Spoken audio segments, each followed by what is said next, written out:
बोलूँगी कि वे यहाँ पे हमें अपने आशीर्वाद चिन्ह देकर अनुग्रहित करें। मैं तो आशीर्वाद देने आया हूँ, आशीर्वाद देने के लिए तो है नहीं मेरे पास। कोई बात नहीं। नमो गोभ्यः श्रीमतीभ्यः सौरभीभ्येव च नमो ब्रह्मसूत्राभ्यश्च पवित्राभ्यां नमो नमः। ओम सुरभ्ये नमः।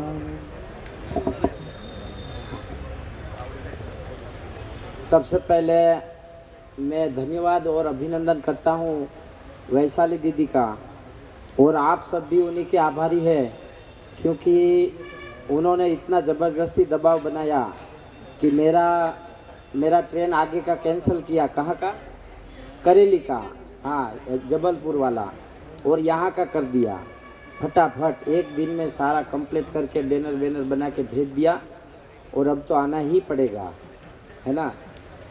पर बहुत खुशी की बात है, और आप सब इतने दिल से एकाग्रता से इस बात को सुन रहे हैं, ये भी आने वाले भारत के लिए सौभाग्य की बात है, जागरूकता की बात है। और मंच पे विराजमान अपने किसान संघ के पारिवारिक आगेवान समाज के, और एक श्रेष्ठ बहन, भारतीय नारी, परंपरागत जीवन जिसका शौक है और परंपरागत कार्य उनका जीवन का मंत्र है, ऐसी पल्लवी दीदी जिससे मैं पहली बार मिला हूँ। और उनके पतिदेव मेरे पास आके रोना रोक के गए थे 2 साल पहले, लेकिन मैंने समय नहीं दिया था उसको। सबसे पहले मैं मेरे जीवन के बारे में कुछ बता देता हूँ, क्योंकि मैं पढ़ा लिखा नहीं हूँ, और मुझे लगता है कि आप यहाँ जो लोग आए हैं ना, वो सब पढ़े लिखे ही लोग हैं। अच्छा एक बात बताइए, अनपढ़ लोग कोई है क्या यहाँ? ऊपर हाथ करे, पढ़े लिखे नहीं है ऐसे। अच्छा, और खुद गाय के काम करने वाले लोग, ऐसे लोग कितने हैं जो हाथ से गाय का काम करते हैं? दिखाने के लिए मत हाथ ऊंचा करना, नहीं तो फंस जाओगे अगले सवाल में। और जो रोज 4 घंटा खेत में देते हैं, ऐसे लोग कितने हैं? क्यों मैं पूछ रहा हूँ कि मुझे यहाँ से कुछ बोलने के लिए बताया नहीं गया है। आप चाहे तो मुझे बता सकते हैं मुझे यहाँ क्या क्या बोलना है। और सिर्फ ऑर्गेनिक मतलब जैविक चीज़ों को चाहते हैं, जैविक चीज़ों को घर में यूज करना चाहते हैं, ऐसे लोग कितने हैं जिसको खेत नहीं जाते हैं, गाय नहीं है? बहुत बड़ी बात है। बहुत बहुत अभिनंदन आपको, धन्यवाद। क्योंकि एक समाज में डिमांड खड़ी होती है ना, उसके बाद प्रोड्यूसर आ जाते हैं। प्रोड्यूसर की कमी नहीं है भारत में, विश्व में, पर डिमांड नहीं है। अब समझ में आ रहा है, जब गाय की बात हुई तो बहुत कम लोगों ने हाथ ऊपर किया, जब खेती की बात हुई तो भी बहुत कम लोगों ने हाथ ऊपर किया, लेकिन परिवार में इस्तेमाल करने की जब बात हुई तो काफ़ी लोगों ने हाथ ऊपर किया। ये अपने सौभाग्य की बात है। ये जो प्रोड्यूसर लोग हैं, जो जैसे पल्लवी दीदी है, ये जो प्रोड्यूसर है, दूध का प्रोडक्शन करते हैं, हाँ, और ऑर्गेनिक खेती भी करते हैं। तो ऐसे हमारे जैसे लोगों के लिए बहुत अच्छी बात है कि हमारी जो प्रोडक्ट है वो लेने वाले लोगों ने हाथ ज़्यादा खड़े किए, तो हमारे लिए सौभाग्य की बात है। बहुत सारी बातें सुनी है आपने, कई व्याख्यान सुने होंगे, कई कथाएं सुनी होंगी, लेकिन आज सब मोबाइल अपना रख दीजिए, सब मोबाइल अपने पॉकेट में रख दीजिए। जिनको चाहिए उनको मटेरियल यहाँ से, ये वैशाली दीदी से मिल जाएगा, क्योंकि आज तक आपके जीवन में नहीं सुनी होगी ऐसी बात यहाँ होने वाली है। और मैं पढ़ा लिखा नहीं हूँ, पहले ये बता देता हूँ। यदि किसी के दिमाग और किसी के विचार से मेरी बात क्रॉस हो जाए तो एक बालक समझ के छोड़ देना। बहुत बड़ा नहीं हूँ, 42 साल का हूँ, 25 साल से गायों के बीच में रह रहा हूँ, मेरी जिम्मेदारी है, 25 साल से गोपालन कर रहा हूँ। तो हो सकता है कि आपकी सोच है पढ़े लिखे लोगों की और मेरी है एक अनपढ़ किसान की, तो कहीं कोई बात पे क्रॉस हो जाए तो बुरा मत समझना। बहुत सारी बातें हुई यहाँ, जैविक की बातें हुई, मार्केटिंग के सवाल, मार्केटिंग के प्रश्न और मार्केटिंग के मार्गदर्शन। यहाँ गोपालन के ब्रीडिंग के बारे में बात करनी है, तो जैविक पैदावार के बारे में बात करनी है, जहर नहीं खाना वो बात करनी है। काफ़ी सारे लोग बात करने वाले हैं, पर एक चीज़ को छोड़ के हम बाहर नहीं जा सकते जीवन से, और वो चीज़ है अपनी गाय। मनुष्य मात्र का प्राण है, मनुष्य मात्र का प्राण है गाय। प्रकृति मात्र का प्राण है गाय। अथर्ववेद में गो अर्थ विवर्धने भी कहा गया है, और गो की संज्ञा अग्नि से की गई है, गो की संज्ञा पृथ्वी से की गई है। ये शास्त्रोक्त शब्द है और इसका व्याकरण भी बहुत गहन है, लेकिन आज के ज़माने में उस पर बात नहीं करनी है, क्योंकि उस पर बात करना बहुत कठिन है, समझना भी बहुत कठिन है। आज जो हम बात करने वाले हैं बहुत शॉर्ट बात करने वाले हैं। ये वेदों से लेके 10 दर्शन, 108 उपनिषद, 18 पुराण और 4 वेद, सभी किताब मनुष्य धर्म समझाती है। आज आप सुन रहे हैं, इस्लाम देशों ने भी गीता को स्वीकार किया, योग को स्वीकार किया दुनिया के। तो यहाँ कोई हिंदू, मुसलमान, ईसाई, ख्रिस्त, वो बात यहाँ सब जीरो हो जाती है। जहाँ मनुष्य की बात आती है वहाँ ये सारी बातें जीरो हो जाती है। तो जो वेद, ये सारी बातें तो अभी निकली, लेकिन वेद तो लाखों साल पहले लिखे हुए थे। उसमें मिडल में गाय रखी थी, और काफ़ी सारी लोग बातें भी सुनी है हमने कि 9 लाख धेनु, सब गोमंडल, वृंदावन, कथा में कथाकार कहते हैं, लेकिन उसका वेदों में जो वर्णन है थोड़ा अलग है। वेदों में कहा गया है 9 लक्ष की दाता है गाय, 9 लक्ष की दाता है। मनुष्य जन्म का लक्ष्य है 9, उसमें से जितना मैं जानता हूँ उतनी बहुत संक्षिप्त में बात करूँगा। एक तो जिसके घर में गाय है, ये पहला लक्ष्य है, वो सदैव निरोगी रहता है। मनुष्य जन्म का लक्ष्य क्या है? निरोगी काया, है कि नहीं है? तो निरोगी काया के लिए कहाँ जाना पड़ेगा? गाय के पास। ये पहला लक्ष्य है। दूसरा लक्ष्य है उत्तम संतति। यहाँ बैठे इसमें से कितने लोग ऐसे हैं कि जो चाहेंगे कि अपने परिवार में लबड़ टट्टड़ बच्चा पैदा हो? चाहेंगे कोई?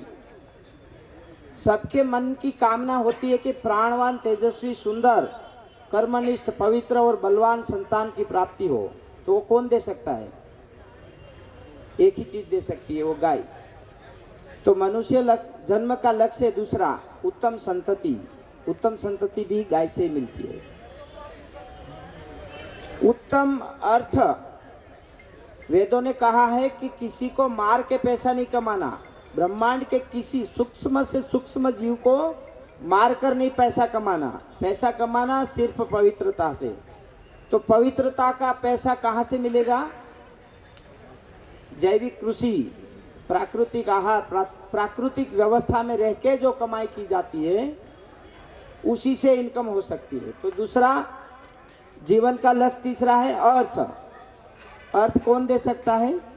गाय, क्योंकि गाय से ही पूरा चक्र चल रहा था वैदिक काल में। चौथा लक्ष्य है जीवन का अजय। अब पहले के जमाने में क्या था कि युद्ध होता था, तो उसमें जो शक्तिशाली थे वो जीतते थे। अब आज के जमाने में एक युद्ध है, एक जहर के सामने जीवन को टिकाने का ये युद्ध है। ये युद्ध ही है। अब इस युद्ध को कौन जीत पाएगा? जिन्होंने ऑर्गेनिक और गाय आधारित प्राकृतिक आहार खाया है वही जीत पाएगा, अन्यथा तो मुश्किल है। तो ये भी अजय रहता है। ज़्यादा इस विषय में बात नहीं करूंगा, टॉपिक पे आ जाऊंगा, लेकिन एक विषय और बता देता हूं। मनुष्य जन्म का लक्ष्य एक और भी है, मोक्ष। मोक्ष, मोक्ष कहाँ मिलता है? कोई नहीं जान पाया आज तक। बहुत सारे आज तो बाबा लोग निकल गए हैं अपने मंदिर दरवाजे चांदी के और इनोवा गाड़ी लेके घूम रहे। समाज के लिए एक ही मोक्ष का दरवाजा है गाय।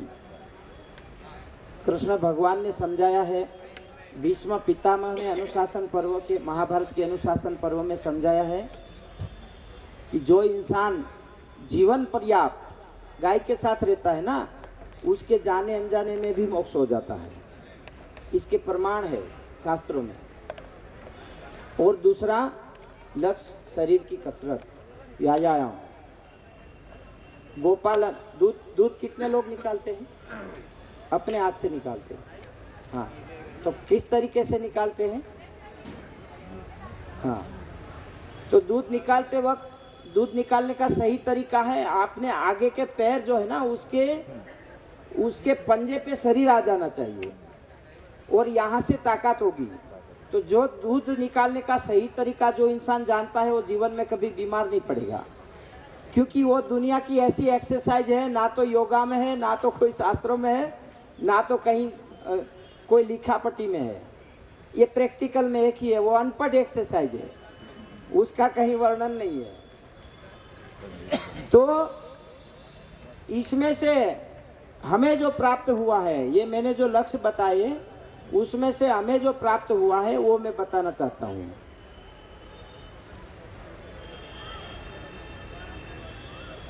इसमें से एक तो मेरी उम्र है 42 इयर्स, मेरे बच्चे हैं 14-15 साल के। हमारे बच्चों ने गोली का पैकेट नहीं देखा है आज तक, गोली का पैकेट नहीं देखा है। जानते हो ना, वो बड़े बड़े कैप्सूल घुसा के देते हैं, इंजेक्शन देते हैं। तो ये हमारे जीवन की सफलता है। आज एक बच्चे को 1 साल का मेडिकल खर्च लगभग मुझे लगता है 10,000 तो कम से कम लगेगा, 1 साल का 10,000। तो ये हमारे समझ लो घर में 7 बच्चे हैं, तो 70,000 ये हो गए। 15 साल के 70 कितने हो गए?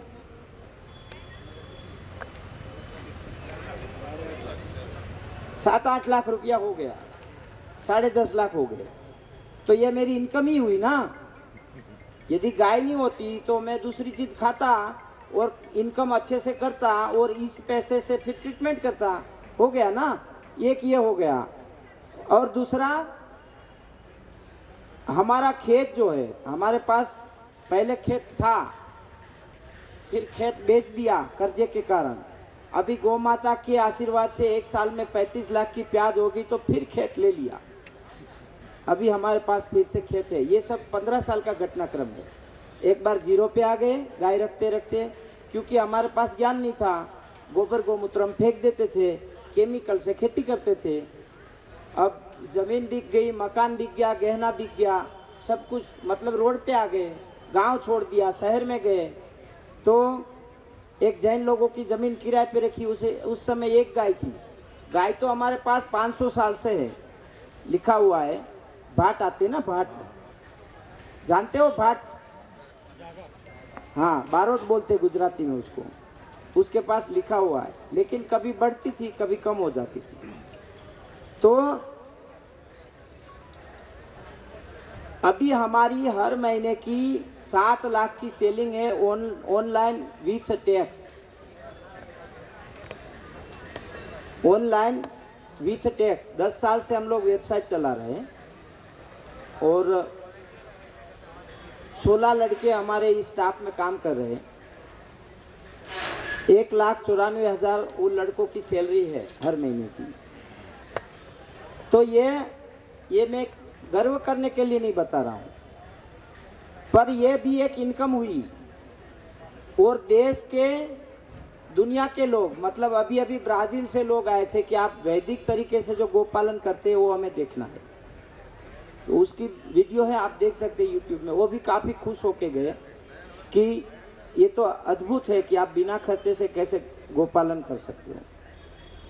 तो ये भी एक इनकम हुई, एक मान प्रतिष्ठा कीर्ति जो समाज में मिलती है ना, वो भी एक इनकम है। और सबसे बड़ी सफलता है गोपालन। हम लोग वहाँ गोपालन प्रशिक्षण की ट्रेनिंग भी देते हैं। 15-16 देश के लोग ट्रेनिंग लेके गए हैं। अब मूल बात है अपनी गोपालन का संक्षिप्त परिचय।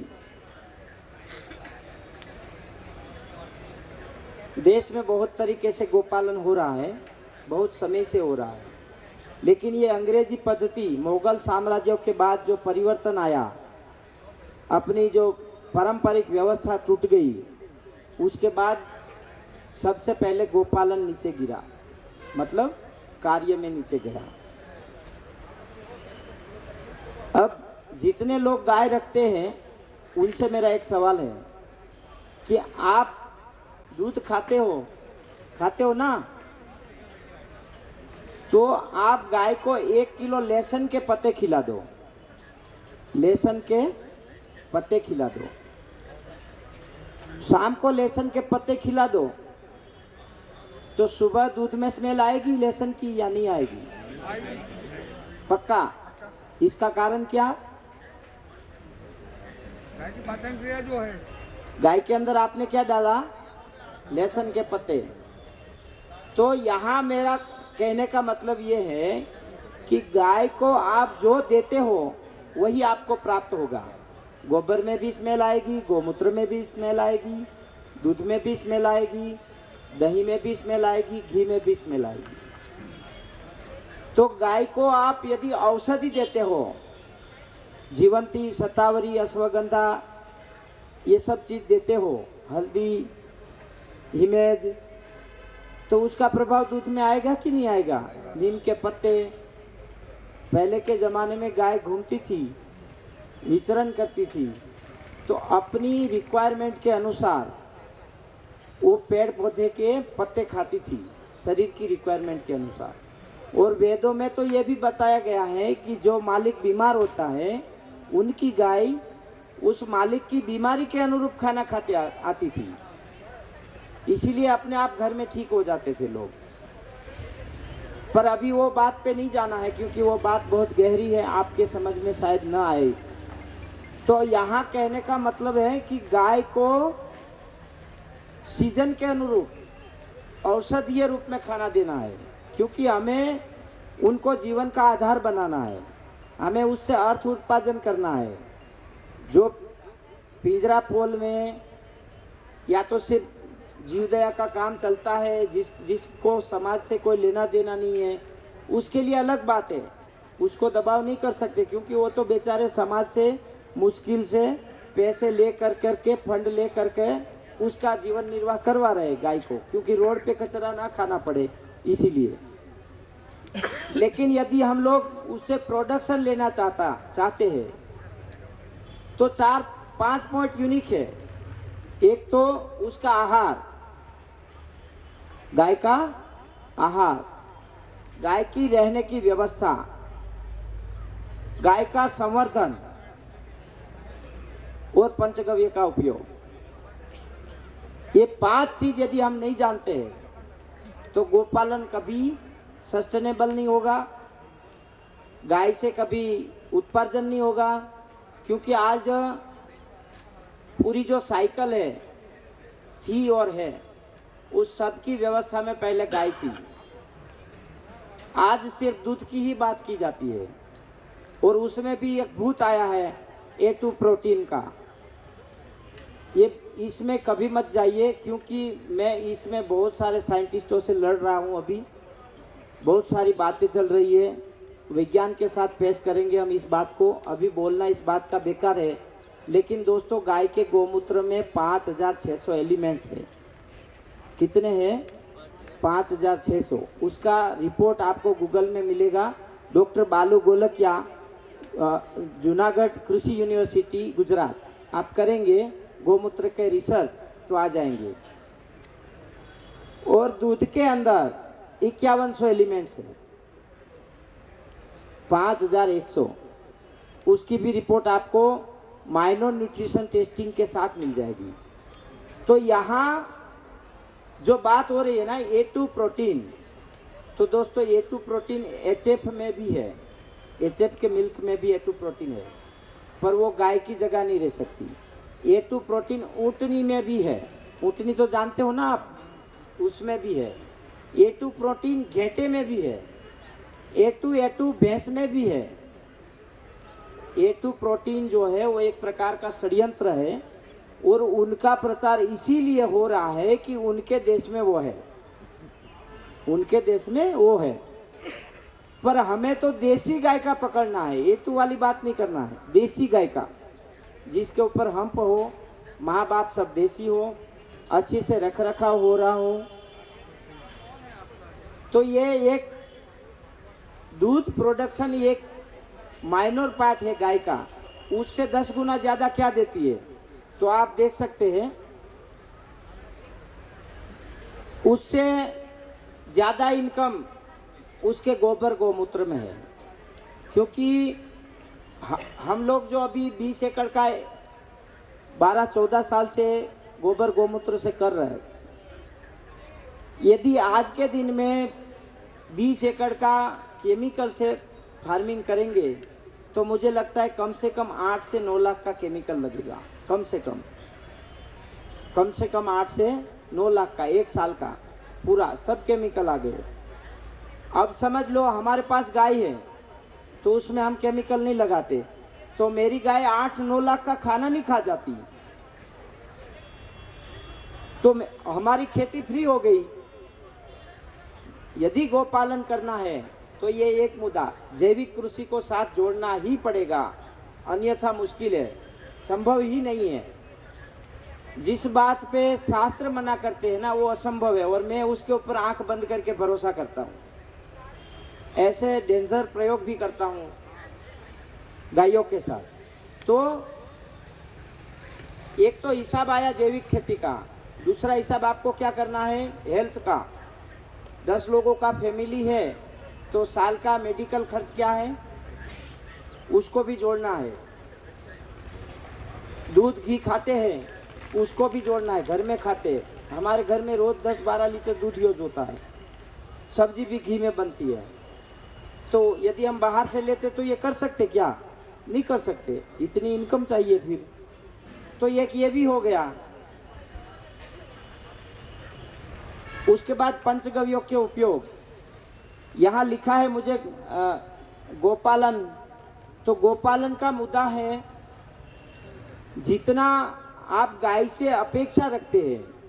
हम लोग कहते हैं ना कि नाक में ड्रॉप्स डालो घी के तो नींद आ जाएगी, खर्राटे बंद हो जाएगा, लेकिन वो उसी गाय का जो प्राकृतिक साइकिल में रहती है। अब देश भर में ज़्यादातर तो गेहूं की भूस खिलाई जाती है। आप गूगल में सर्च कर लेना, मेरी बात को मत मानना, या तो आपके कोई साइंटिस्ट है कृषि यूनिवर्सिटी में उससे परामर्श कर लेना। गेहूं की भूस में सिर्फ फाइबर और पोटेशियम होता है। पोटेशियम जो है वो गाय के रुमिन में जो कल्चर होता है उसको मारता है, उसका जो रस है, एंजाइम बोलते हैं इंग्लिश मुझे नहीं पता, उसको सुखाता है। तो गाय हमारे गुजरात में जब अकाल होता था, सूखा पड़ जाता था, तब गाय को ये दिया जाता था। उससे कुछ महीने कोई टाइम टेबल तो उस समय उसी से जीवन निर्वाह करवा देते थे। बाकी गेहूं की भूस उसके नीचे डालते हैं, आज भी नीचे डालते हैं। तो कृपा करके जो गोपालन करने वाले किसान यहाँ है, वो जब गाय के जीवन से और उनके जीवन से गेहूं की भूस नहीं हटाएंगे तब तक उसकी प्रगति नहीं होगी। और इसका मैं उदाहरण आपको शास्त्रोक्त दे सकता हूँ। भीष्म पितामह ने पांडवों और कौरवों को गौ की महिमा बताते हुए अनुशासन पर्व में समझाया है कि जिस आंगन में गाय खुश नहीं है, गाय तो क्या दुनिया का हर प्राणी, यदि आप कुत्ता भी घर में पालते हो और उस कुत्ते को भी खुश नहीं रख सकते हो तो नहीं पालना चाहिए। यदि तो ये तो गाय है, जिस आंगन में गाय खुश नहीं रहती, तृप्त और संतुष्ट नहीं रहती, उस आंगन में हरियाली और खुशियां कभी नहीं रहती। ये मैं नहीं कहता हूँ, ये शास्त्र कहता है, मैं तो उसको दोहरा रहा हूँ, बस हवा दे रहा हूँ आप तक पहुँचाने की। पहले तो गाय विचरण करने वाली चीज थी, अब धीरे धीरे धीरे करके खुट्टे पे आ गई, अब गोठे में आ गई। वो सब समझती है कौन से समय में मुझे क्या खाना चाहिए और क्या नहीं खाना चाहिए, लेकिन वो अभी हमारे गोठे में है तो बाहर तो जा नहीं सकती। आप जो दोगे उससे पेट भरेगी। यदि हमें उससे अच्छी मेडिसिन बनाना है, अच्छी हेल्थ चाहिए, तो उसको उसकी हेल्थफुल खाना देना चाहिए। अब उसमें क्या करेंगे, उसमें एक उदाहरण आपको और दे देता हूं।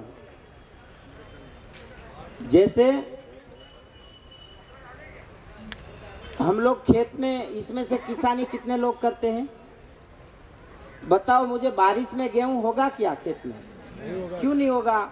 वही खेत, वही जमीन, वही मालिक, वही सीड, वही हवा, क्यों नहीं होता? क्योंकि हवा के अंदर कुछ ऐसे एंजाइम्स चल रहे हैं, पूरे क्लाइमेट के अंदर कुछ ऐसे बैक्टीरिया, कुछ ऐसी सूक्ष्म एक्टिविटी है जिसके आधार पे पेड़ पौधे पनपते, खिलते, मरते, उगते, सूखते, ये सब होता है। उसके विपरीत आप कुछ करने जाओगे तो नहीं होगा। क्यों नहीं होगा? क्योंकि आप उस साइकिल से बाहर गए।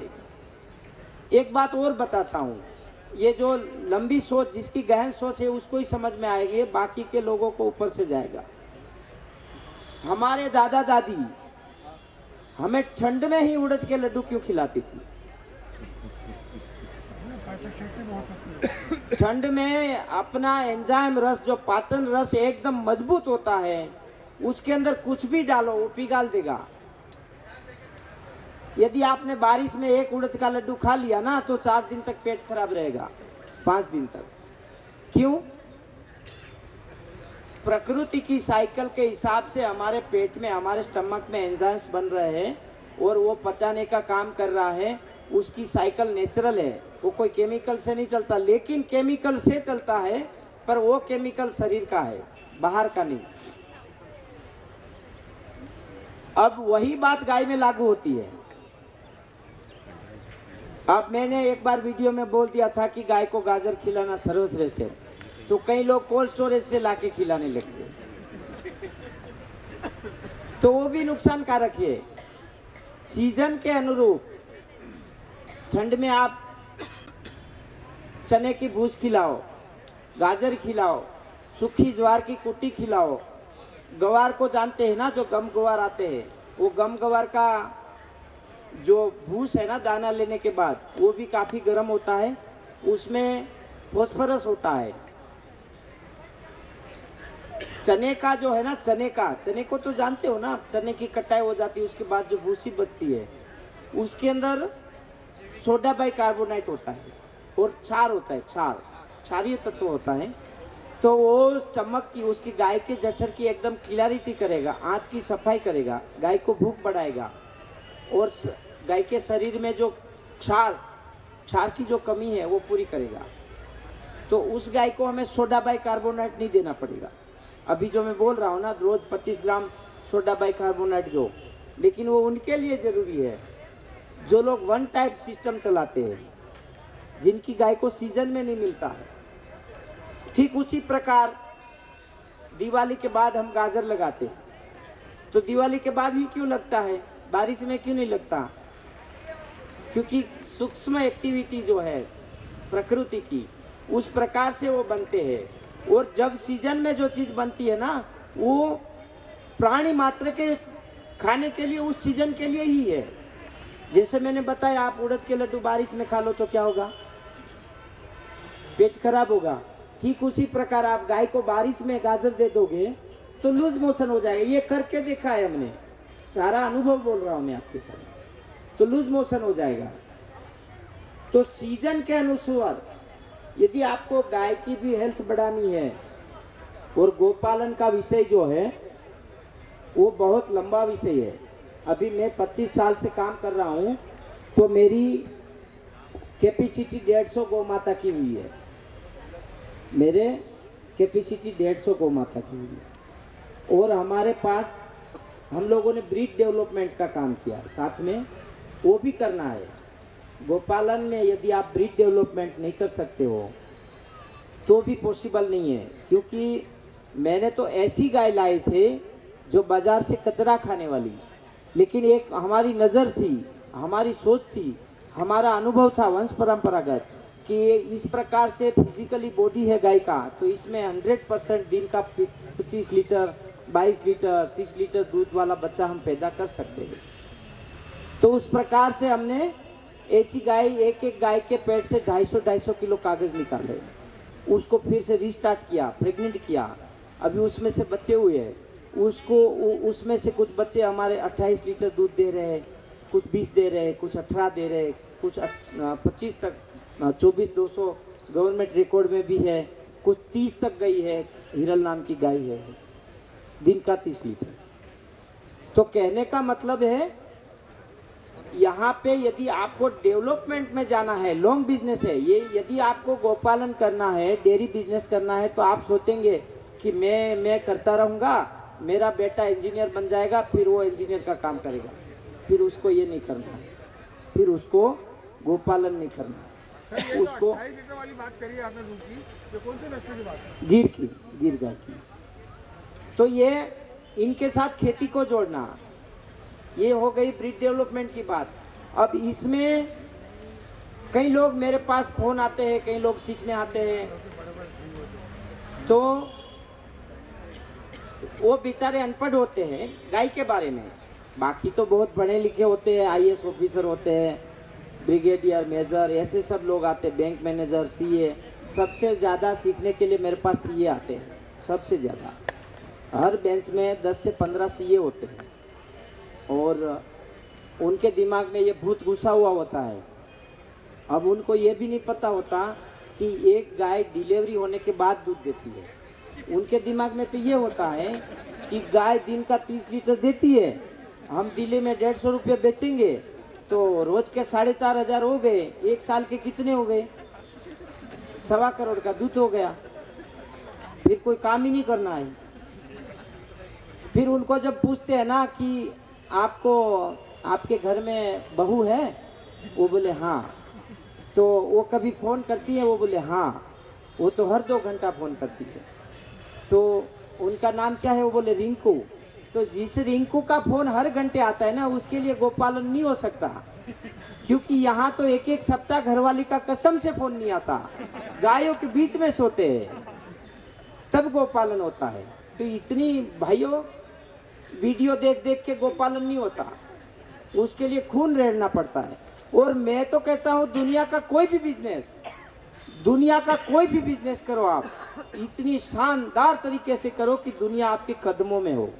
आपको कोई डिग्री नहीं पूछेगा, नरेंद्र भाई सीधे हमसे बात करते हैं, कोई डिग्री की जरूरत नहीं है। पर जो भी काम करो आप ऑर्गेनिक का करो तो इतनी ताकत से करो कि कोई आपके ऊपर शक ना कर सके और आपका माल वेटिंग रहे। हमारा घी बड़ाई के लिए नहीं बताता हूँ, एक अनपढ़ इंसान क्या कर सकता है। ये बात थोड़ी डाइवर्ट हो रही है, लेकिन ये आपके अंदर जोम भरना वो भी मेरा काम है। मेरा घी 3,200 रुपया स्टार्ट भाव से लेके 20,000 रुपया किलो है, 15 दिन का वेटिंग है। हमारी साइट पे जाके देख लेना। आज आप पैसे डालोगे, आपको 15 दिन के बाद घी निकलेगा यहाँ से। 7 दिन ट्रांसपोर्टिंग के लगेंगे, 15 और 7 22 दिन में आपके हाथ लगेगा। हाँ, 22 दिन में आपके हाथ लगेगा। बताओ, ये कोई मैं माँ के पेट से सीख के नहीं आया था, मैंने यहाँ काम किया। मेरे अंदर इतना मतलब जोम था कि मुझे जो करना है तो गाय के साथ, नहीं तो मर जाना है। वो जोम का परिणाम है। कई लोग जो करते हैं ना कि आते हैं, मैं गौशाला खोलूंगा, मेरे घर से 80 किलोमीटर दूर मेरी एक जमीन ली हुई है, उसमें मैं 2 ग्वाले रख दूंगा और 10 गाय लाके रख दूंगा। एक गाय का 20 लीटर दूध पकड़ो, आपका भले 30 दे, मेरा 20 देगी, तो 150 रुपया 3,000 रोज का हो गया, महीने का 90,000 हो गया, 12 लाख का दूध हो गया एक गाय का 1 साल का। लेकिन वो अज्ञानता है, और ऐसे अज्ञान लोगों को मैं भाव से पढ़ाता हूँ, सिखाता हूँ, समझाता हूँ, और ये मेरा कर्तव्य है, और वो भी मेरा बिजनेस भी है। कर्तव्य मैं निष्ठा से करता हूँ, लेकिन उसमें मैं पैसा लेता हूँ, फ्री में नहीं सिखाता। पहले फ्री वाला भाव था, अब वो निकल गया दिमाग से। जो भी गाय रखते हो ना, वो 1 बूंद गौमूत्र भी किसी को फ्री में मत देना, ये मैं आपको सलाह देता हूँ, क्योंकि फ्री वाली चीज़ फेंकी जाती है। पहले हम प्रोग्राम करते थे तो हमारे यहाँ के आसपास के जो बूढ़े निवृत्त बुजुर्ग होते हैं ना, वो पहले आके बैठ जाते थे गाय गाय करते करते, और वो खाने में भी पहले रहते थे, और बाहर जाके कभी कभी आगे बीड़ी लगा देते थे, और बाहर जाके आ जाते थे, अंदर आके फोन करते थे, क्योंकि वो मेरे नाती है ना इसलिए। अब कोई दिल्ली से आया है, कोई हैदराबाद से आया, उनको डिस्टर्ब होता था, तो हमने उसकी फीस कर दी, 7,900 रुपया फीस है। उसको जितना मक्खन खाना, जितना घी खाना, जितना दही खाना, जितना दूध खाना, सब फ्री, जितना खाना है सब फ्री, लेकिन फीस हमारी 7,900 रुपये। उसमें कोई गरीब किसान होते हैं जो मेरी नज़र में आ जाते हैं, उसकी फीस हम माफ़ भी कर देते हैं, उसको जाने का किराया भी दे देते हैं, लेकिन सबके लिए फ्री नहीं है। फ्री वाली चीज़ की वैल्यू नहीं है। हमारी हर बेंच फूल जाती है, हर महीने 40 लोग आते हैं, हर बेंच फूल जाती है, अच्छे से पैसे कमाते हैं गाय से। गाय ही हमारा जीवन आधार है। हमारा कोई ऑफिस नहीं है, हमारा कोई फैक्ट्री नहीं है, हमारा कोई बिजनेस नहीं है। एक ही काम, रोज़ सुबह 3 बजे उठो, 100 लीटर दूध निकालो और गाय गाय गाय जपते रहो शाम को सोते वक्त तक।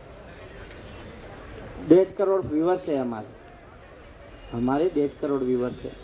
और हमें खुशी इस बात की है कि हम सबको मार्गदर्शन देते देते पैसा कमाते हैं।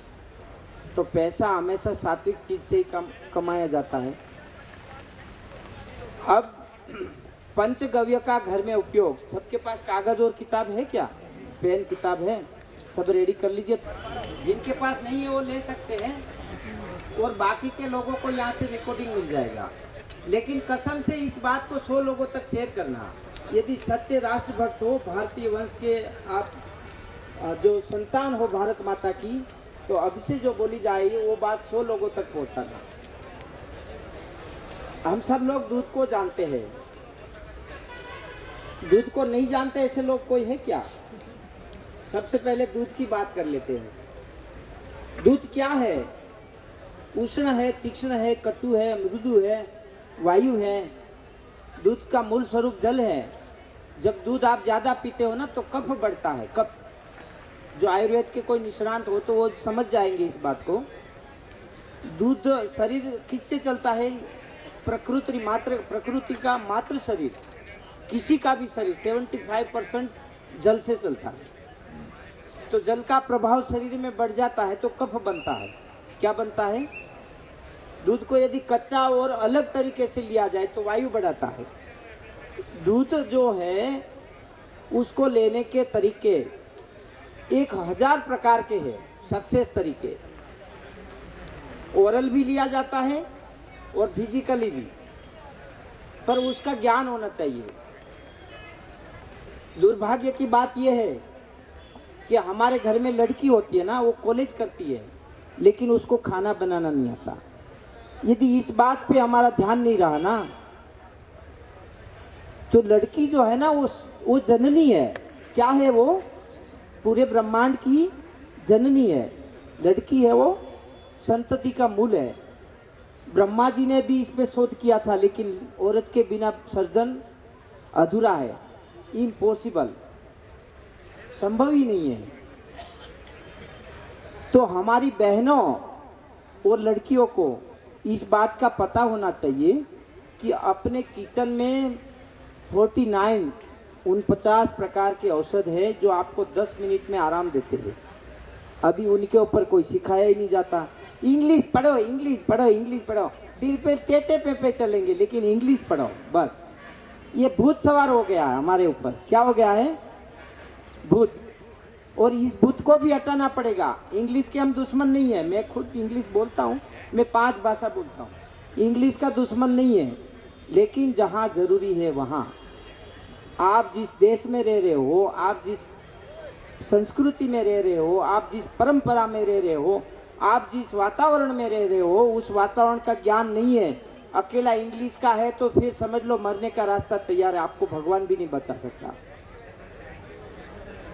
तो ये दूध के बारे में ज़्यादा महिलाओं को जानकारी रखनी चाहिए, लेकिन यहाँ महिलाएं कम है। तो मैं आशा करता हूँ कि आप पुरुष महिला तक इस बात को पहुँचा देंगे। पक्का? या रिंग की गुस्सा करेगी? ये न जाने लफड़े कहाँ कहाँ से लेके घर में आते हो, मत लाना ये सब लफड़ा, है ना। सबसे पहले दूध को बाहरी प्रयोग में कैसे लिया जाता है। आप दिन भर थके रहते हो, कंप्यूटर में लगे रहते हो, मानसिक रूप से त्रस्त रहते हो, ऐसे समय में गाय का दूध को फ्रिज में रख दो, कच्चा दूध तो भी चलेगा, गर्म करके रखोगे तो भी चलेगा। वो जब आइस के लेवल का ठंडा हो जाए, उसमें कॉटन भिगो के एक 20 मिनट आँख पे रख दो, बस आपकी 1 साल की धमधमाट खत्म। 20 मिनट में 1 साल की धमधमाट, आंखों की जलन, आंखों की एलर्जी, आंखों की लाली जो लाल हो जाती है, 20 ही मिनट में खत्म। यदि आपके पास गाय है तो दिन में रोज एक बार थन की पिचकारी लगा दो आंख के अंदर। उसके ऊपर वीडियो है, पूरा विस्तार से उसमें बताया। आंख की एलर्जी, आंख की जलन, मेरे तो ऐसे केस है कि माइग्रेन तक इससे शांत हो गया, गारंटी से हो जाएगा। आप घर जाके प्रयोग करना एक बार, ये पहला प्रयोग है। अभी बहनें जो लगाती है ना, वो बोलते हैं क्या इंग्लिश में, वो ट्यूब का नाम क्या है, फेयर एंड लवली। हाँ, वो फेयर एंड लवली गोरा होने के लिए लगाते हैं और अपनी चमड़ी को खराब करते हैं, केमिकल लगाते हैं। और जो वो मुआ से होते हैं ना, वो फोने क्या बोलते हैं एमपी में इसको, हाँ, बड़े बड़े पीले हो जाते हैं, पिंपल, वो 3 दिन में गाय के दूध से गायब हो जाएंगे, जिंदगी में कभी नहीं होंगे। लौंग का भस्म, लौंग होते हैं ना, लौंग को जानते हो ना, लौंग को जला देना है, उसको भस्म तो समझते हो ना, सफेद हो जाती है उसको भस्म बोलते हैं। काला हो जाता है किसी चीज को जलाते हैं, वो कोयला बनता है। तो यहाँ मैं बात कर रहा हूँ भस्म की, लौंग की भस्म। जितनी लौंग भस्म है उतनी हल्दी ले लो और उसमें गाय के दूध डाल के पेस्ट बना लो, पूरे चेहरे पे लगा दो। काले दाग, ये आंखों का जो, ये आंखों के ऊपर काला दाग, चेहरे में, चमड़ी में जो खड़बचड़ होता है ना, दाग धब्बे, और ऊपर नीचे एकदम पालिश, ये 10 दिन में क्लियर कर देगा। और जिंदगी में कभी पिंपल नहीं होंगे, वहाँ पे कभी नहीं होंगे, होंगे तो सारा खर्चा मैं दे दूंगा मेडिकल का। तो ये हो गया। और अपने आँख में वो होता है, इसको बोलते हैं क्या हिंदी में, जब नीचे ठीक होता है तो ऊपर बड़ा होता है, ऊपर ठीक होता है तो नीचे हो जाता है। हाँ हाँ, अंजनी, उसके ऊपर 3-4 दिन तक लगाओ, आँख में नहीं जाना चाहिए। दुनिया में एलोपैथी में इसका कोई इलाज नहीं है, ऑपरेशन कराओगे नीचे, ऊपर फिर से होगा। और ये दूध, हल्दी और लौंग भस्म ये लगा दो, जीवन में कभी नहीं होगा। अंजनी, अंजनी जो फोड़ा होता है ना आँख के ऊपर, वो फोड़ा। और ये दुनिया के किसी भी कास्ट में काम करेगा, हिंदू, मुसलमान, ईसाई, ख्रिस्त, सब में काम करेगा। इसमें कोई ब्रांड नहीं है, इसमें कोई ये नहीं लिखा है कि ये मुसलमान को नहीं काम करेगा, क्रिश्चियन को नहीं काम करेगा, ये प्राणी मात्र को काम करेगा।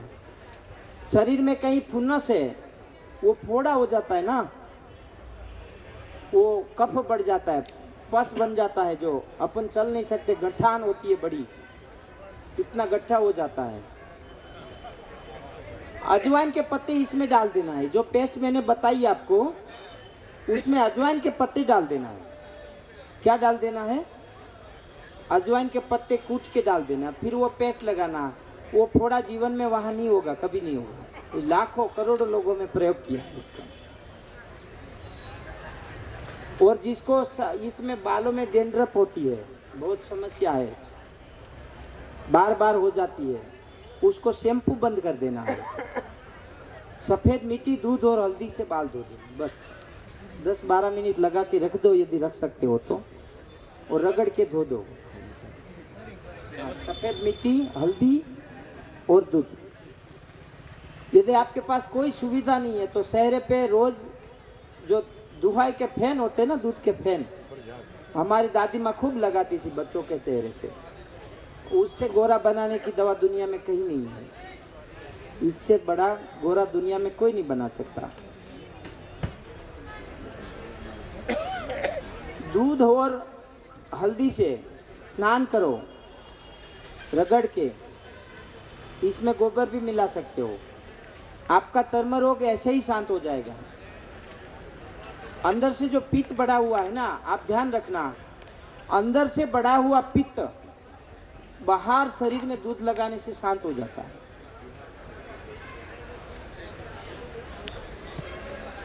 थोड़े संक्षिप्त में बता देता हूँ, सब थोड़े सभी प्रयोग थोड़े थोड़े। अब पीने के बता देता हूँ। जिसको कफ का प्रभाव रहता है ना, उसको दूध में हल्दी पका के पीना है। हल्दी और घी, 1 चम्मच हल्दी 1 कप दूध में और 1 चम्मच घी, लेकिन पका के पीना है। हल्दी को कच्ची नहीं पीना है। आपके स्टमक के अंदर जो कफ बनता है ना, रस, वो अंदर से ही कंट्रोल हो जाएगा। अंदर से ही कंट्रोल हो जाएगा। जिनको जोड़ों का दर्द है, उनको यही चीज खड़े खड़े पीना है, बैठ के नहीं पीना है। दूध, घी और हल्दी। इसमें बबूल के बीज का पाउडर डाल सकते हैं, देसी बबूल के बीज। जिसको कैल्शियम की कमी है, शरीर में हड्डियों की कमजोरी रहती है, कई बहनों को पीरियड्स में पूरा कंकाल तंत्र खींच जाता है, बहुत कंकाल तंत्र में दर्द रहता है, उनको बबूल के बीज का पाउडर, 1 चम्मच बबूल के बीज का पाउडर, 2 चम्मच घी, 1 चम्मच हल्दी और 1 गिलास दूध गर्म करके उबाल के अच्छे से पका के पी ले। रोज शाम को सोते हो। आपको लगभग 3 से 4 दिन में रिजल्ट आना चालू होगा। 1 महीना में हड्डियों की कमजोरी की बीमारी खत्म। जोड़ों के दर्द वालों के लिए ये स्पेशल है, करना ही करना है। जिसको जोड़ों की बीमारी है, जिनको कब्ज रहता है, बार बार कब्ज रहता है, 30 ग्राम खजूर, 30 ग्राम घी और 200 ग्राम दूध, इसका जूस बना के गुनगुना करके रोज शाम को पीना है। पहले दिन से ही पेट साफ हो जाएगा। जिनको आयरन की कमी है, आयरन, खून, हीमोग्लोबिन का प्रॉब्लम है, उसको रोज 2 खजूर चबा चबा के दूध के साथ खाना, गर्म दूध के साथ, रोज रात को। या तो 2 खजूर का जूस बना के वो रोज ले। आयरन की कमी 3 दिन में, पहले दिन से ही खत्म हो जाएगी, क्योंकि खजूर पूरा आयरन है। और दूध का काम ये है कि उसके साथ आप जो देते हो उसको एक एक सेल तक पहुंचाने का काम, ब्लास्ट करता है दूध अग्नि का रूप है, दूध और घी।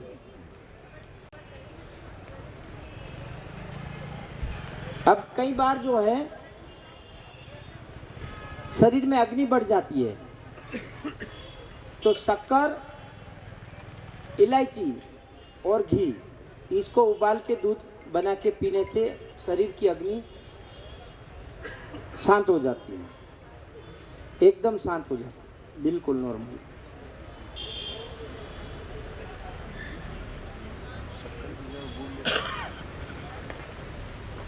देसी शक्कर ले तो अच्छी बात है, गुड़ का काम गर्म करने का। कई बार एसिड बढ़ जाता है शरीर में, जिसको हम एसिडिटी डॉक्टर ने नाम दिया है। उसकी डॉक्टर को, कोई डॉक्टर है तो बता दे, पूछ लेना, उसकी कोई गोली आती है क्या एसिड लो करने की? नहीं आती, वो कुछ मिनट के लिए काम करेगी। पर आप 200 ग्राम दूध में 200 ग्राम सोडा मिला देना। पीने की, ड्रिंकिंग, प्लेन सोडा, ध्यान रखना, कोई गलती नहीं करना, नहीं तो उल्टा रिजल्ट आएगा। पीने की soda, drinking soda, plain soda, एकदम प्लेन सोडा, 200 ग्राम सोडा में 200 ग्राम दूध मिला के पी जाओ। एसिड तुरंत 1 सेकंड में खत्म, फिर नहीं होगा। पर वो क्या खाने के कारण हुआ है वो थोड़ा जांच लेना, वो चीज़ नहीं खाना। दूसरी बात, एसिड को खत्म करेगा। जिसकी यूरिन बैग में प्रॉब्लम है, यूरिन लाइन में प्रॉब्लम है, पथरी का प्रॉब्लम है, बार बार क्षार जम जाता है, पेशाब साफ नहीं आता, जिसको हर घंटे पेशाब जाना पड़ता है, उनके लिए 200 ग्राम सोडा और 200 ग्राम दूध दिन में 1 बार बस। यूरिन की बैग का वॉशिंग हो जाएगा। और अंदर से जो क्षार बनने का काम है वो अंदर से ही खत्म करेगा। आप ट्राई कर लेना।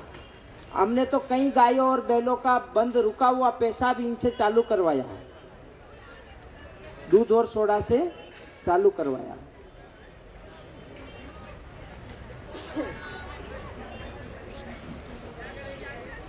एक तो प्रोग्राम लोग अलग न जाने कैसे कैसे सवाल करेंगे, कोई बात नहीं। वो आधा घंटा आप जब कहो, जैसे कहो, आपकी इच्छा हो जाए तो बोल दो। सर तो ये की प्रॉब्लम के लिए साइनस की प्रॉब्लम हाँ हाँ वो आता है, अभी आएगा, वो घी में आएगा साइनस में। तो ये हो गए दूध के प्रयोग। अब दूध को छोड़ के आगे चलते हैं, क्योंकि खत्म नहीं होगा, नहीं तो फिर रात हो जाएगी। अब उसके बाद दूध से क्या बनता है? दही। अब दही जीवन में कितने तरीके से खाना, किस तरीके से खाना, ये बहुत महत्व का पॉइंट है। यदि हम लोग गाय रखते हैं, दूध, दही, घी, छाछ, मक्खन, उसको खाने के तरीके नहीं जानते, तो फिर वो सारा ऊपर से गया, सारा ऊपर से गया। अब दही के बाह्य प्रयोग: 30 ग्राम कड़ी पत्ते की पेस्ट, और आपकी अनुकूलता मुजब दही 50 ग्राम, 100 ग्राम, उसकी पेस्ट अच्छे से बना लो और उसको सर पे लगा लो। बालों, जिसके बाल कम उम्र में बाल सफ़ेद हुए या तो कम उम्र में बाल गए हैं, उस पे फिर से बाल आ जाएंगे। 40 के पहले गए हैं तो फिर से आ जाएंगे। उसको आधा लगाना है और आधा पीना है, और शैम्पू सदैव बंद कर देना है, मृत्यु तक शैम्पू कभी नहीं लगाना। 15 दिन में बाल आना चालू हो जाएंगे। पीना और लगाना दोनों है। में मिला था मीठी नीम की पेस्ट और दही, उनको मिला के आधा पी लेना है और आधा लगा देना।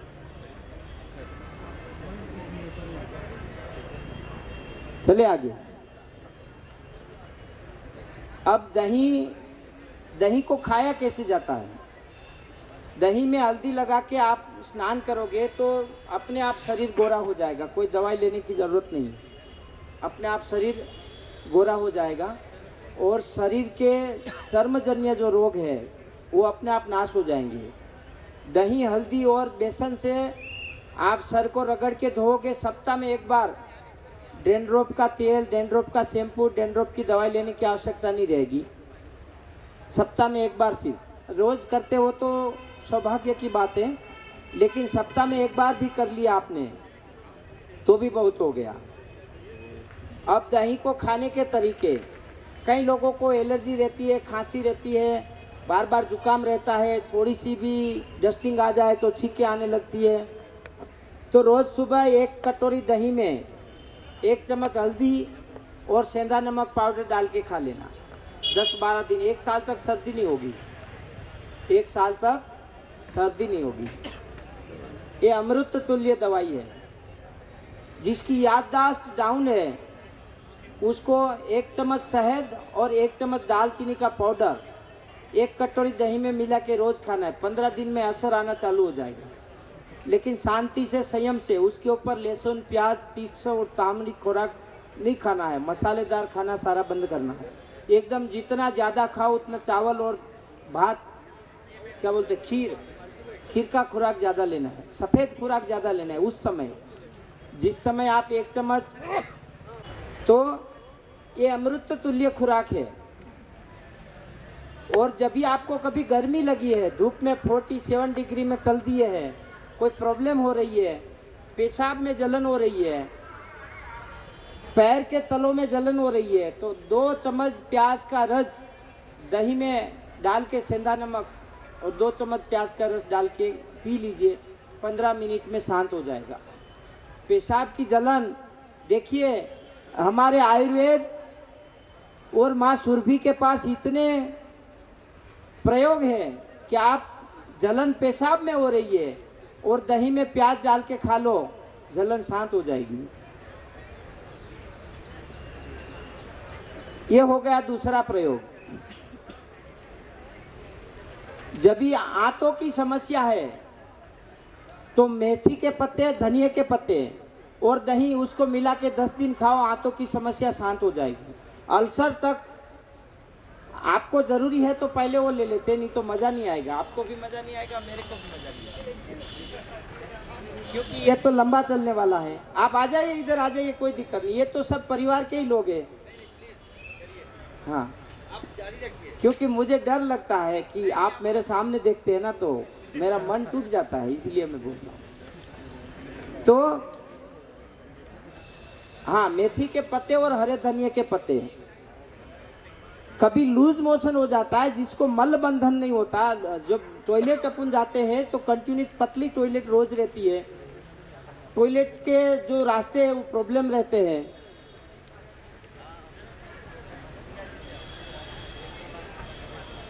तो मैं भूल गया। हाँ, चित्रक मूल का पाउडर, चित्रक मूल का पाउडर 1 चम्मच और 1 चम्मच सेंधा नमक, मतलब टेस्ट के अनुसार, 1 चम्मच तो बहुत हो जाएगा। चित्रक मूल का पाउडर ये आपको मल बंधन करेगा, मल से शांति, तृप्ति।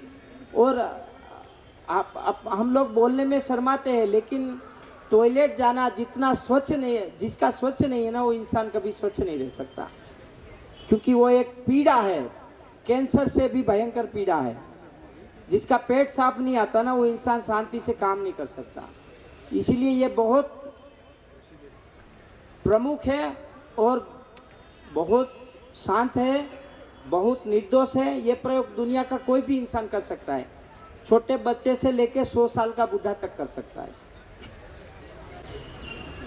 तो ये दही का उपयोग थोड़ा फास्ट करना पड़ेगा। दही के बाद दही से मक्खन बनता है और छाछ बनती है, दही से मक्खन बनता है और छाछ बनती है। तो अब लेते हैं छाछ। देखो ये जो मैं बता रहा हूँ, ये बातें तो बहुत सारी है, लगता है किसी को मज़ा आएगा, किसी को नहीं भी आएगा, लेकिन यहाँ टीके है, उसको मज़ा आता है, इसलिए टीके, ये बात पक्की है ना। घर से रिंकी का फ़ोन आए तो बोल देना 3 बजे आऊँगा। तो इसका समय अंतर भी बता देता हूँ, बहुत इम्पोर्टेंट है। अभी किसी ने बताया मेरे को कि रात को दही नहीं खाना चाहिए, शाम को 4 बजे के बाद दही, छाछ, खट्टा, इमली ये वर्जित है आयुर्वेद में, और वो रोग को निमंत्रित करता है।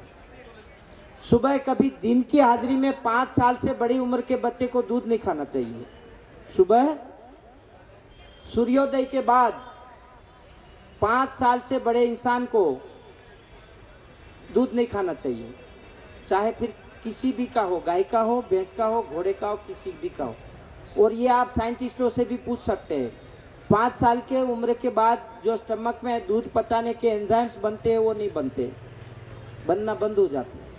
फिर रात को दूध ले सकते हैं। यदि सुबह दूध लिया तो कफ को बढ़ाएगा, पित्त को बढ़ाएगा, डाइजेस्ट नहीं होगा तो अपना गलत रास्ते पे जाएगा, जो उसको पचाने के रस है वो शरीर में है नहीं।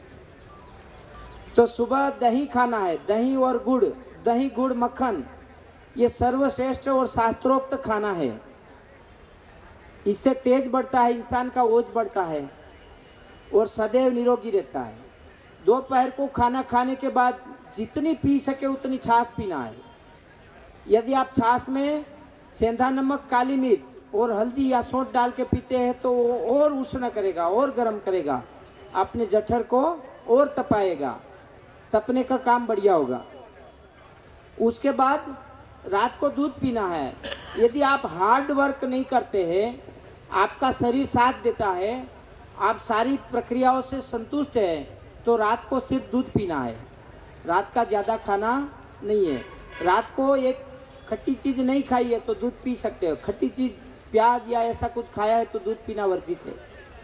ये शाम का दिनचर्या का खाना हो गया। और अपने बच्चों को 11 साल तक मक्खन खिलाना, रोज 50 ग्राम, उससे उसका ब्रह्मचर्य मजबूत बनता है, ब्रह्मचर्य मजबूत बनता है। आज की विकृति उससे दूर रहेगी, इसका प्रमाण है शास्त्र में, लेकिन अभी बताना संभव नहीं है। 11 साल तक बच्चों को मक्खन भरपेट सुबह खाना चाहिए, उससे ब्रह्मचर्य मजबूत रहता है और मानसिक विकृतियाँ उससे दूर रहती है। साइकोलॉजिकल जो विकृतियाँ आजकल मोबाइल में चल रही है ना, वो सब विकृतियाँ दूर रहती है। ये सब देसी है। आप देख लेना, जितने भी सुसाइड होते हैं ना, सब पढ़े लिखे करते हैं। जितने भी बुढ़ा घर में माँ बाप है ना, वो पढ़े लिखे के ही है। मैं किसी का अपमान करना नहीं चाहता, लेकिन ये सच्चाई है, समाज की सच्चाई है। किसी अनपढ़ के माता पिता वृद्धाश्रम में नहीं है। किसी गवार के माता पिता, गाय चराने वाले, बकरी चराने वाले के माता पिता वृद्धाश्रम में नहीं है। जो ज़्यादा पढ़ लिया ना, उसके पास टाइम नहीं, उसी के ही माता पिता वृद्धाश्रम में। वो भूल गए, दिनचर्या भूल गए, अपनी जीवन शैली भूल गए। तो यहाँ इसके बाद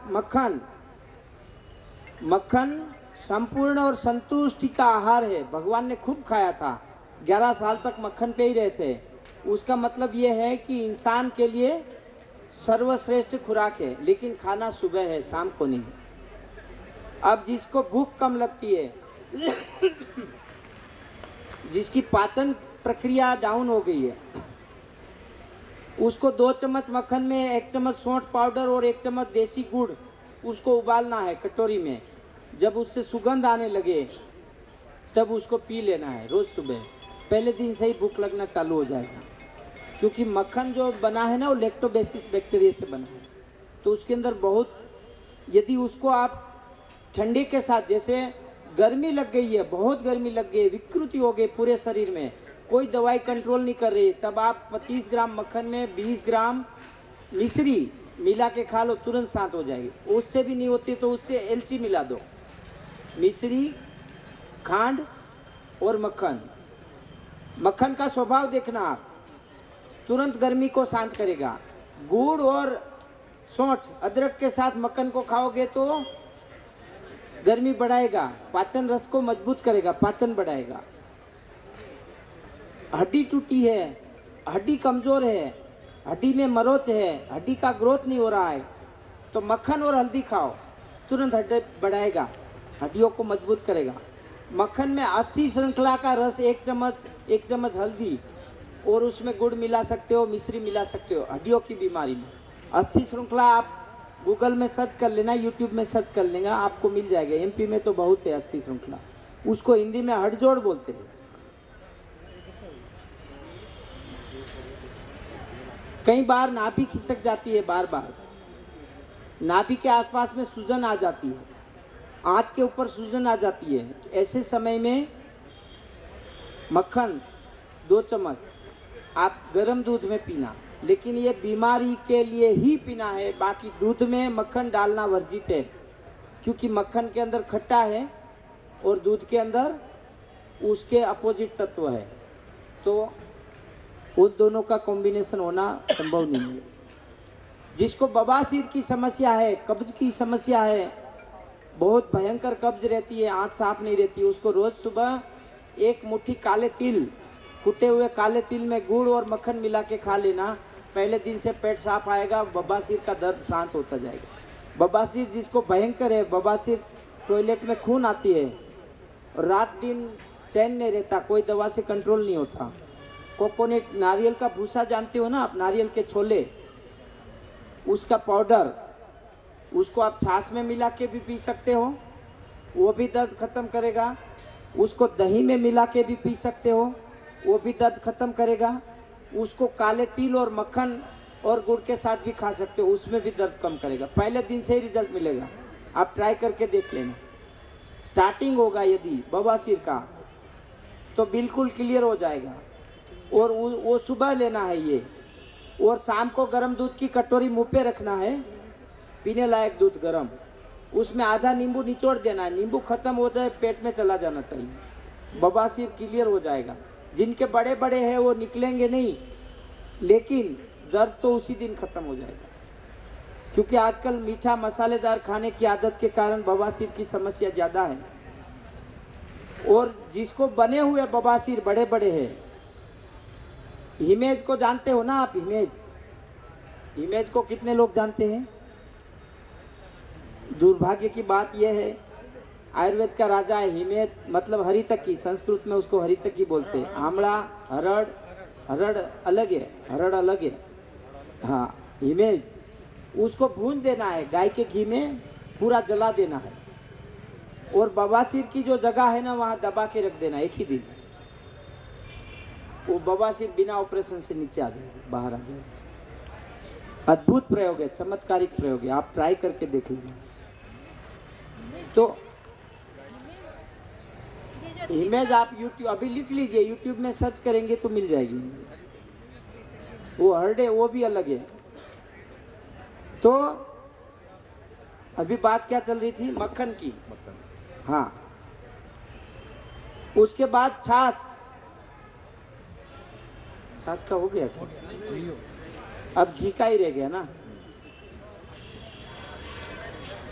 घी के भी हजारों स्वरूप है। सबसे पहला प्रयोग है, जो पित्त भड़क जाता है, कई बार वो एलर्जी निकल जाती है ना पूरे शरीर में, फोड़े फोड़े, क्या बोलते हैं उसको हिंदी में?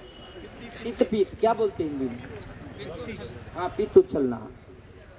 उसकी डॉक्टर और दुनिया में कोई दवाई नहीं है। डॉक्टर के पास जाओगे तो एविल नाम की टेबलेट दे देंगे, जिससे आपको दर्द की महसूस ही नहीं होगी, और 3-4 घंटे ऐसे चलाते रहेंगे, फिर अपने आप वो पित्त शांत हो जाएगा, तो आपको अच्छा लगेगा। लेकिन उसका परमानेंट सॉल्यूशन गौ माता के घी में है।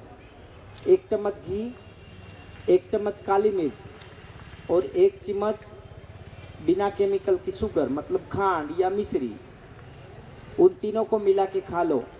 जब भी निकला है तब देखो, ये टेबलेट से 10 गुना पावर देता है, टेबलेट से 10 गुना रिजल्ट देता है। जब भी इमरजेंसी निकली अब ये खा लो, जब भी निकली अब ये खा लो। ऐसे हजारों कैसे है कि जीवन में वो बात भूल गए, कभी खत्म, वो समस्या ही खत्म।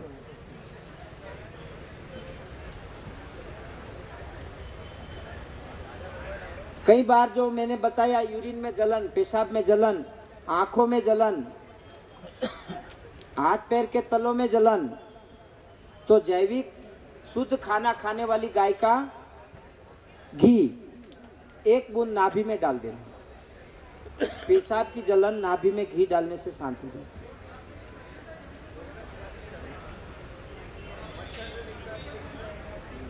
सर में, दिमाग में धमधम होता है, दिन भर काम में थकान रहती है, हाथ और पैरों के तले में घी लगा के कांसे का बर्तन घिसना है।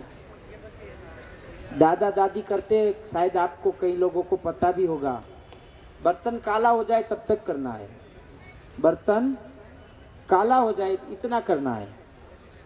आंखों की रोशनी बढ़ेगी, शायद चश्मा भी कम होगा, शरीर का तेज बढ़ेगा, ओज बढ़ेगा, आपका इम्यूनिटी पावर बढ़ेगा, और ये जलन खत्म हो जाएगी, जलन खत्म हो जाएगी।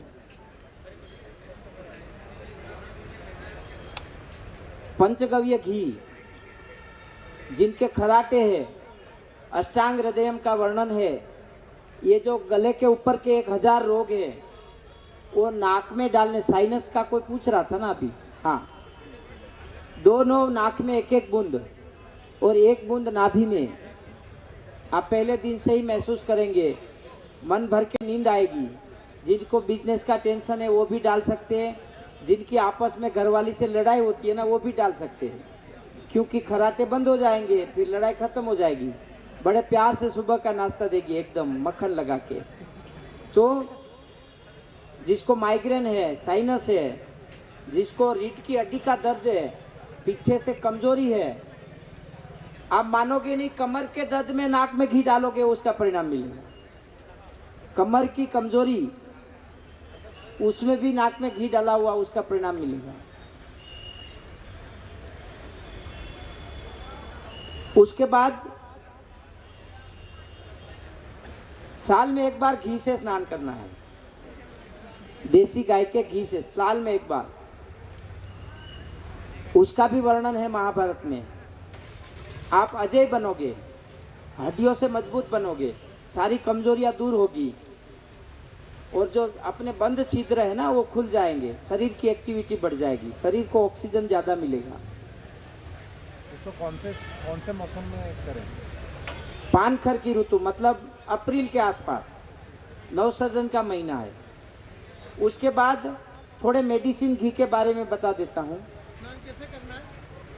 खूब रगड़ो पहले, एक आध घंटा रगड़ लो, या तो एक दिन रगड़ के छोड़ दो, दूसरे दिन स्नान कर लो, पर साबुन शैम्पू नहीं लगाना है। बस गोबर स्नान करे तो सर्वश्रेष्ठ है।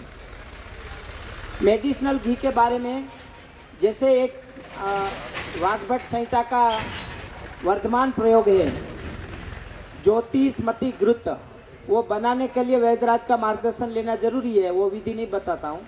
उसको एक बूंद लेना है, सिर्फ एक बूंद, 25 दिन तक एक एक बूंद बढ़ाते जाना है, 25 दिन के बाद एक एक बूंद कम करते जाना है, और ये केवल ठंड में ही करना है, मात्र ठंड में। गर्मी में ज्योतिषमती को टच करना वर्जित है, शरीर की चमड़ी निकल जाएगी। इसीलिए देखा हुआ, सुना हुआ और पढ़ा हुआ मृत्यु तक याद रहेगा, जो इंसान 3 बार करता है, हर साल एक बार, ऐसे 3 बार करना है। बच्चों के लिए खास, आज उनके दिमाग में प्रेशर है पढ़ाई का, देखा हुआ, सुना हुआ और पढ़ा हुआ मृत्यु तक याद रहेगा। जो संजीव महाभारत का युद्ध बताता था, ये औषधि का गुण था, यही औषधि का। उसके बाद फलघृत, सारंगधर संहिता से निकला हुआ एक, सारंगधर संहिता मूल संदर्भ उसका वशिष्ठ संहिता का है। तो जो महाराजा दशरथ थे, उन्होंने 3 पत्नियां की थी, फिर भी संतान नहीं थे। इसका मतलब ये साबित होता था कि उसके स्पर्म काउंट नहीं थे। और वशिष्ठ ऋषि की शरणागति जब उसने स्वीकार की, बताया कि अब आप ही राजवंश को आगे बढ़ाओ, तब उसने फलघृत का विधान दिया था। उसमें 24 प्रकार की जड़ी बूटी डली जाती है। वो फलघृत आप गूगल यूट्यूब में सर्च करेंगे तो आपको बहुत जानकारी मिलेगी। फलघृत, जो बहनों को पीरियड संबंधित समस्या है, आगे पीछे रहता है, पीरियड में दर्द रहता है, ब्लीडिंग रहता है, सफ़ेद स्पॉट का स्त्राव रहता है, डिस्चार्ज सफ़ेद कंटिन्यूट रहता है, उनके लिए ये 1 ही महीने में क्लियर कर देगा। जिनको स्पर्म नहीं बन रहा है, बीज नहीं बन रहा है, जिसको फर्टिलिटी डाउन है, उसमें जोरदार अद्भुत रिजल्ट मिलेगा आपको। आपकी नज़र के सामने सारे टेस्ट फटाफट पॉजिटिव आने लगेंगे। पर बनाने का विधि जो है वो शास्त्रोक्त तरीके से और संतुष्ट और तृप्त गाय का घी होना चाहिए। उसके बाद अस्थि श्रृंखला घृत बनता है, जो हड्डियों की कमजोरी सारी दूर करेंगे। वो हड़जोड़ से बनता है, बनाने का विधि तो आपको समझना अभी मुश्किल है। अर्जुन घृत बनता है, जो अर्जुन की छाल का क्वाथ में गाय के घी में पकाया जाता है 7 दिन। हार्ट के पर्दे जो है, सेरा और धमनी को मजबूत करने का काम करेगा। ब्लॉकेज में भी काफ़ी फायदेमंद ब्लॉकेज खोलेगा। तो ऐसे बहुत सारे घृत है। सारस्वत घृत है, जो बच्चों की याददाश्त को बढ़ाने के लिए। ब्राह्मी घृत है, जो मगज की कमजोरियां को दूर करने के लिए। ये सब की किताबें भी लिख लीजिए लास्ट में आप, ये सब कहाँ कहाँ है। वैशज्य रत्नावली में लगभग 30 प्रकार के घृत बनाने का विधान है। और हर घर में योग रत्नाकर और हरित संहिता होना ही चाहिए, क्योंकि योग रत्नाकर आपको जीवन में कब क्या खाना और कितनी मात्रा में खाना, कौन सी उम्र में खाना, कौन सी उम्र में नहीं खाना, ये समझाता है। हरित संहिता, दूध कब खाना, कैसे खाना, दही कब खाना, दूध के साथ क्या नहीं खाना, ये आपको हरित संहिता समझाएगा। दही के साथ क्या नहीं खाना, बहुत सारे विषय है। उड़द की दाल कब खाना, कब नहीं खाना, ये सब आपको योग रत्नाकर समझाएगा। उससे ज़्यादा घी बनाने की विधि जाननी है तो आपको चरक संहिता में 60 प्रकार के घी बनाने की विधि है। चरक संहिता। रसोई के मसाले जो 49 रसोई के मसाले, उसको मेडिसिन में कन्वर्ट करने की जानकारी जानना है तो आर्याभिषक, आर्याभिषक किताब का नाम है, आर्याभिषक।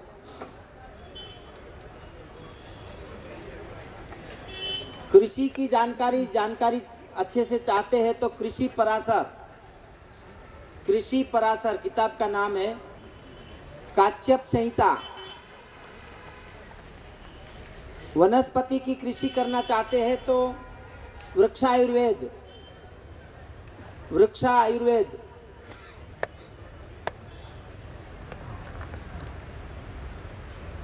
वृक्षायुर्वेद, वनस्पति शास्त्र, वसुंधरा की वनस्पति,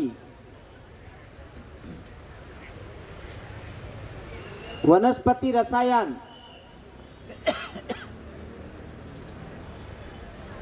भाव प्रकाश निघंटू, अष्टांग हृदयम, वाग्भट्ट विवेचनी,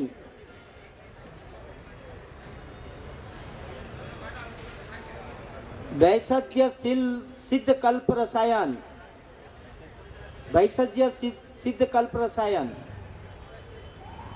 रस मंजरी, रस विज्ञान। बहुत हो गया, इतना नहीं पढ़ पाओगे अब आगे। चलिए, आप सब लोगों ने मुझे इतना प्यार और स्नेह दिया और एकाग्रता से सुना और इंदौर में इतना सम्मान दिया, उनके लिए ये वैशाली दीदी और आप सब मेरे स्नेहीगण, मेरे प्रिय बंधुओं को मेरा नमन। और मेरे से बोलने में कोई गलती हो गई, किसी का अपमान हो गया तो आप एक किसान समझ के क्षमा करना।